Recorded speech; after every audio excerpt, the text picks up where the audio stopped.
So Ilya Topuria versus Arman Sarukian is the next fight we all want to see हैन. अनि लाइटवेटको next title fight इलिया versus अरमान नै हुनुपर्छ कि हैन, no doubt यो कुरामा जसरी भए पनि. But the real question is Ilia Topuria scared of Arman Tsarukyan and is he ducking Arman Tsarukyan?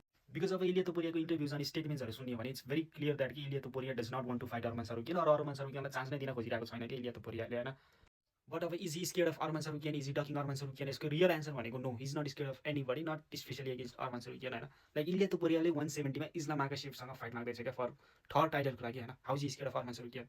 Last time Ilia तोपुरियालाई लाइक मोब सारे एम्प्लोइ डिएगो लोपेजलाई डक हानेको पनि एलिगेसन्सहरू लागेको थियो and he wanted to fight against Islam 155मा. So does not make sense. Especially झन् अर्मनलाई त अलरेडी कल आउट पनि गरिसकेको छ UFC 317मा आफ्टर इलिया किवोट साल झुलिकेर अर्मन प्याडी दुईजनालाई कल आउट हानिसकेको छ इलियाले. अनि सेम यही सिचुएसन लास्ट टाइम इलियाले इस्लाममाथि अप्लाई गरेको थियो कि like Ilia wanted to fight against Islam 155मा, Islam wanted to move up to 170. त्यति बेला इस्लामसँग 4वटा टाइटल डिफेन्स थियो अलरेडी, त्यही पनि डकको ट्याग लागेको थियो इस्लाम आकाशेवलाई हैन. अनि त्यही सिचुएसन अहिले भइरहेको छ अगेन्स्ट इलिया तोपुरिया. स्पेसली झन् इलियासँग त एउटा पनि टाइटल डिफेन्स छैन क्या.